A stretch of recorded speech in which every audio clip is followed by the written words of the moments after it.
in the North, which was the main bone of contention, because both the NCNC and the Action Group were trying to mobilize northern minorities, what the ruling party in the North did was to deny minority parties and opposition parties in the North the right to contest in the elections.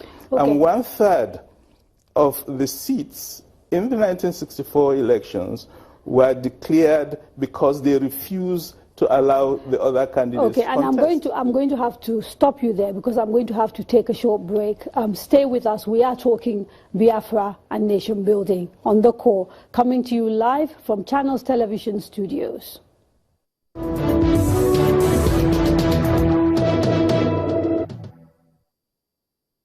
When you say you want to be free, what does that mean in practical terms? What I mean is a total freedom. We are Biafrans. We've never been Nigeria, and we can never be. We have been marginalized. We are Biafrans. We've never been one. We don't eat the same food. We don't have the same culture. We are not the same. 1914, British government came here and forced us to this unholy marriage that has refused to work. Today, all these people that you're seeing here are saying no to that. No restructuring, nothing except total freedom. Why you see tears on my eyes that the pains I've been passing through right from the day my father told me about where I come from. Before Nnamdi Kanu, be my own master, come to lecture me more than what my father did. And that's why I am here. We want a freedom. And if they refuse, what my master decides is what we are standing for. That's referendum. There's nothing else than that. And since 1914 to date, we've not had any autochthonous, meaning we've not had any homegrown process in which people are involved in the creation of their constitution. And that's our problem. So to just go to restructuring without asking some key questions, I think is fundamentally flawed. Nigeria's sovereignty is not sacrosanct.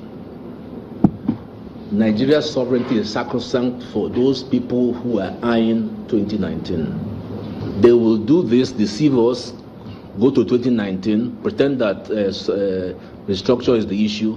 They are now climbing on the bandwagon of popularism. It is not in the interest of Nigerians to listen to what I call the conspiracy of the elite.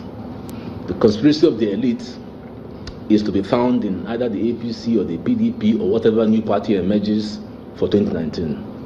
We need to look inwards and determine how best we can grow our country. And I think we can do so by asking the real questions. And it is not for nothing that Nnamdi Kanu has sprung up from nowhere. Let us be honest. It is not for nothing. Here's a guy who no one knew suddenly springs up. Why? Because the politicians have created the space. Politicians are not on the ground. They sit in Abuja and talk, and people can relate to their own ethnicities or subnational groups. So now Nnamdi Kanu sees there's an opportunity to take over the southeast. He goes there, he finds there's marginalization, unhappiness, poverty, and he jumps in. I've nothing against Nnamdi Kanu except that he must do what he's doing according to the Nigerian law. If you have a truly federal, fairer, restructured Federal Republic of Nigeria, that the agitation for Biafra might win. That is the counter-narrative.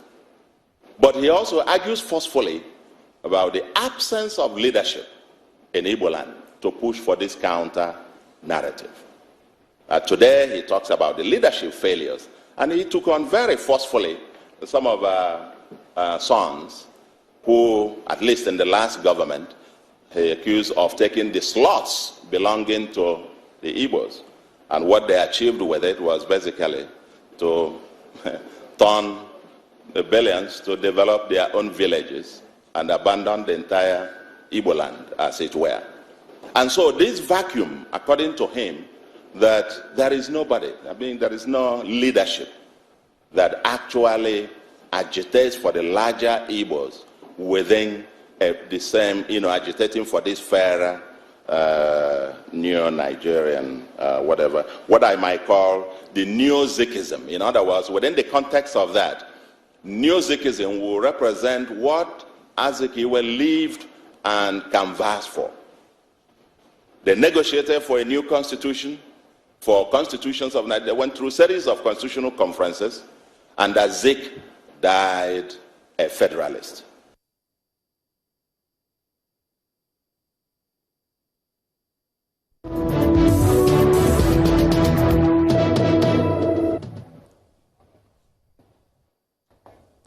Welcome back. We are talking Biafra and nation building. And remember, if you want to be part of this conversation, you can tweet your questions and comments, and we will do our very best to make sure that we share what you say. Now, I was out, as you saw in some of those vox pops in Umuahia, and I spoke to young men that I found in front of Nnamdi Kanu's house, and all of them were talking about leadership. And we saw some of those videos, Mr. Chukwuma Soludo and the lawyer Olisa Agbagoka talking about the failures of leadership. I did sit down with the man who the IPOB course leader and who a lot of young Easterners are now looking to, Mr. Nnamdi Kanu, to talk to him about his feelings about Nigeria. What does Biafra mean? It means freedom, liberty, fairness, equity, and justice. In practical terms, these are very good sounding words, but in practical terms, what does Biafra mean? Confederation. So, a weak center, very weak, very strong regions. Absolutely. Have you had a change of mind, therefore, about getting an independent Biafra? Because that's what I seem to be hearing.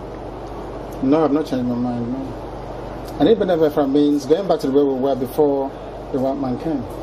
Okay, so you're not talking about a federation when you say a confederation. You're not talking about a federation as part of Nigeria. You're talking about total independence. Absolute independence. Complete independence. Now, is there anything that can happen that will make you change your mind about this particular direction? No. So it is either Biafra or nothing else? Or death, yes. Or death? That's correct. If push comes to shove, yes, will you go to war? No, because truth is a far more potent and deadlier weapon than bullets and mortars.